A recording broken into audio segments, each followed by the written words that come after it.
Parsing data এর টিউটোরিয়ালে আপনাদের স্বাগত। এখানে শিখব NCBI ডেটাবেস ওয়েবসাইট থেকে ফাস্টা এবং জেনব্যাংক ফাইল ডাউনলোড করা এবং সিকোয়েন্স ইনপুট আউটপুট মডিউলে ফাংশন দ্বারা ডেটা ফাইল পার্স করা। টিউটোরিয়ালটি অনুসরণ করতে স্নাতক স্তরের বায়োকেমিস্ট্রি বা বায়োইনফরমেটিক্স এবং মৌলিক পাইথন প্রোগ্রামিং সম্পর্কে জানতে হবে। প্রদত্ত লিঙ্কে পাইথন টিউটোরিয়াল দেখুন। টিউটোরিয়ালটি রেকর্ড করতে ব্যবহার করছি উবুন্টু ওএস সংস্করণ 14.10, পাইথন সংস্করণ 2.7.8, আইপাইথন ইন্টারপ্রেটার সংস্করণ 2.3.0, বায়োপাইথন সংস্করণ 1.64 এবং মজিলা ফায়ারফক্স ব্রাউজার 35.0। বায়োলজিতে বৈজ্ঞানিক তথ্য সাধারণত টেক্সট ফাইল যেমন ফাস্টা, জেনব্যাংক, সুইসপ্রট, EMBL ইত্যাদিতে সংরক্ষিত হয়। ডেটা ফাইল ডেটাবেস ওয়েবসাইট থেকে ডাউনলোড করা যাবে। যে কোনো ওয়েব ব্রাউজারে নিচে দেওয়া ওয়েবসাইটের লিঙ্ক খুলুন। একটি ওয়েব পৃষ্ঠা খোলে। এখন মানুষের ইনসুলিন জিনের জন্য ফাস্টা এবং জেনব্যাংক ফাইল ডাউনলোড করি।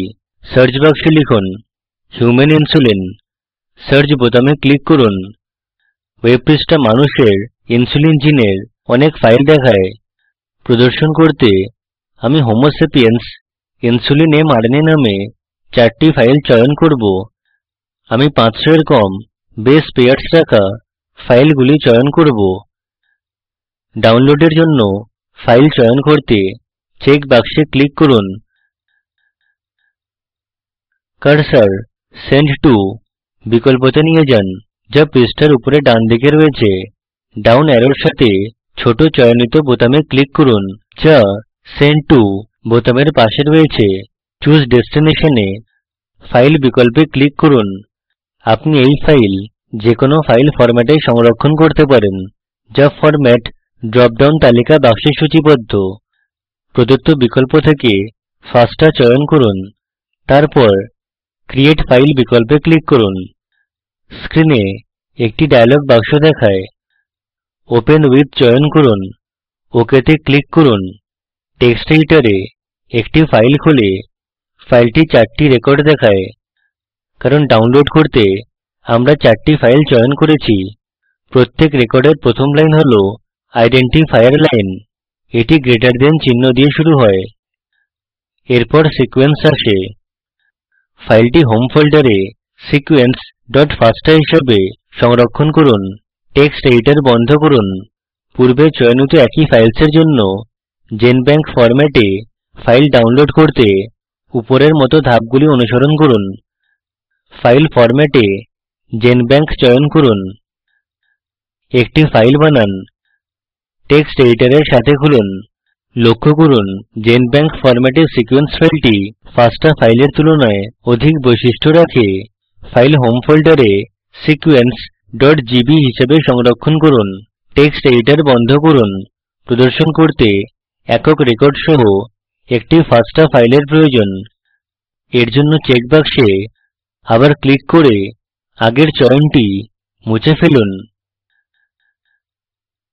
এখন হিউম্যান ইনসুলিন জিন কমপ্লিট CDS ফাইলটি চয়ন করুন। চেক বাক্সে ক্লিক করুন। হোম ফোল্ডারে ফাইল সংরক্ষণ করার আগে দেখানো একই ধাপ অনুসরণ করুন। ফাইলটি insulin.fasta হিসাবে সংরক্ষণ করুন।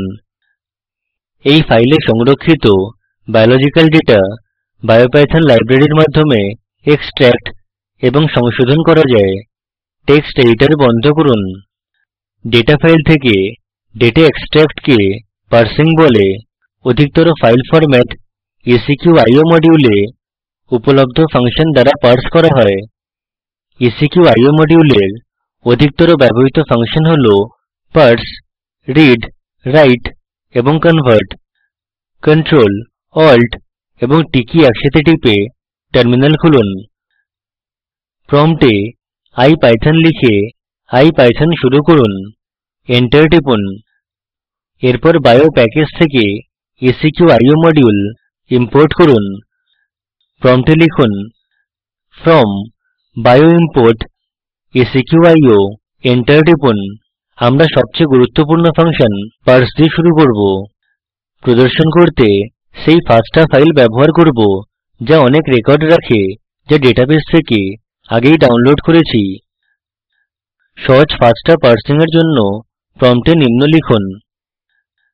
এখানে sequence.fasta ফাইলের বিষয়বস্তু পড়তে parse ফাংশন ব্যবহার করেছি। আউটপুটের জন্য রেকর্ড id রেকর্ডে উপস্থিত সিকোয়েন্স এবং সিকোয়েন্সের দৈর্ঘ্য প্রিন্ট করে। এও লক্ষ্য করুন সিকোয়েন্স ডেটাকে সিকোয়েন্স রেকর্ড অবজেক্ট হিসেবে পড়তে parse ফাংশন ব্যবহৃত হয়। এটি সাধারণ for লুপের জন্য ব্যবহৃত হয়। এটি দুটি আর্গুমেন্ট গ্রহণ করতে পারে। প্রথমটি হল ডেটা পড়তে ফাইলের নাম, দ্বিতীয়টি ফাইল ফরম্যাট নির্দিষ্ট করে। আউটপুট পেতে এন্টার কি দুইবার টিপুন। আউটপুটে আইডেন্টিফায়ার লাইনের পরে ফাইলে অন্তর্ভুক্ত সিকোয়েন্স এবং ফাইলে সকল রেকর্ডের জন্য সিকোয়েন্স দৈর্ঘ্য দেখায়। লক্ষ্য করুন যে FASTA ফরম্যাট অক্ষর নির্দিষ্ট করে না, তাই আউটপুট এটিকে DNA সিকোয়েন্স হিসেবে নির্দিষ্ট করে না।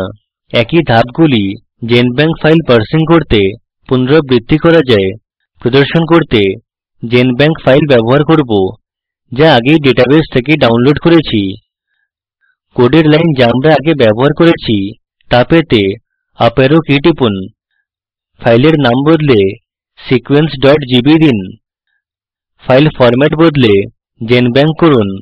বাকি কোড একই থাকে। আউটপুট পেতে এন্টার কি দুইবার টিপুন। এখানেও আউটপুট ফাইলে সকল রেকর্ডের জন্য রেকর্ড id সিকোয়েন্স এবং সিকোয়েন্সের দৈর্ঘ্য দেখায়। লক্ষ্য করুন genbank ফরম্যাট সিকোয়েন্সকে DNA সিকোয়েন্সের মতো নির্দিষ্ট করে। একইভাবে swissprot এবং embl ফাইল উপরের মতো একই কোড ব্যবহার করে parse করা হয়। আপনার ফাইল একক রেকর্ড রাখলে পার্সিং এর জন্য নিম্ন কোড লিখুন। এখানে আমরা একক রেকর্ড সহ পূর্বে সংরক্ষিত FASTA ফাইল ব্যবহার করব যা উদাহরণস্বরূপ insulin.fasta। লক্ষ্য করুন আমরা parse ফাংশনের বদলে read ফাংশন ব্যবহার করেছি। এন্টার টিপুন।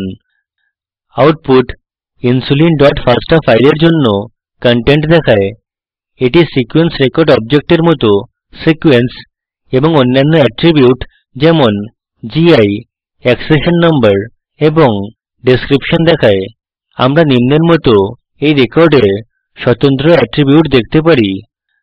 প্রম্পটে লিখুন record dot eseq এন্টার টিপুন। আউটপুট ফাইলে উপস্থিত সিকোয়েন্স দেখায়। এই রেকর্ডের জন্য আইডেন্টিফায়ার্স দেখতে লিখুন record dot id এন্টার টিপুন। আউটপুট gi নম্বর এবং অ্যাক্সেশন নম্বর ইত্যাদি দেখায়। আপনি পছন্দের ডেটা ফাইল parse করতে উপরে বর্ণিত ফাংশন ব্যবহার করতে পারেন। এখন সংক্ষিপ্তকরণ করি। এখন NCBI ডেটাবেস ওয়েবসাইট থেকে FASTA এবং genbank ফাইল ডাউনলোড করা এবং seqio মডিউল থেকে parse এবং read ফাংশন ব্যবহার করা শিখেছি। FASTA এবং genbank ফাইল থেকে ডেটা যেমন রেকর্ড IDs, ডেসক্রিপশন এবং সিকোয়েন্স এক্সট্রাক্ট করা। অনুশীলনী হিসেবে NCBI ডেটাবেস থেকে পছন্দের নিউক্লিওটাইড সিকোয়েন্সের জন্য FASTA ফাইল ডাউনলোড করুন। সিকোয়েন্সের ফাইল তাদের রিভার্স কমপ্লিমেন্টসে বদলান। আপনার সম্পন্ন কাজটির কোড নিম্নোক্ত লাইন রাখবে। FASTA ফাইল থেকে নিউক্লিওটাইড সিকোয়েন্স লোড করতে parse ফাংশন ব্যবহার করুন। এরপর রিভার্স কমপ্লিমেন্ট মেথডে নির্মিত সিকোয়েন্স অবজেক্ট দ্বারা রিভার্স কমপ্লিমেন্ট প্রিন্ট করুন। এই লিঙ্কে উপলব্ধ ভিডিওটি প্রকল্পকে সারসংক্ষেপে বোঝায়। এটি ডাউনলোড করে দেখুন। স্পোকেন টিউটোরিয়াল প্রকল্প দল কর্মশালার আয়োজন করে এবং অনলাইন পরীক্ষা পাস করলে প্রশংসাপত্র দেয়। অধিক জানতে আমাদের সাথে যোগাযোগ করুন। স্পোকেন টিউটোরিয়াল প্রকল্প ভারত সরকারের NMEICT MHRD দ্বারা সমর্থিত এই বিষয়ে বিস্তারিত তথ্য এই লিঙ্কে প্রাপ্তিসাধ্য আইআইটি বোম্বে থেকে আমি বিদায় নিচ্ছি অংশগ্রহণের জন্য ধন্যবাদ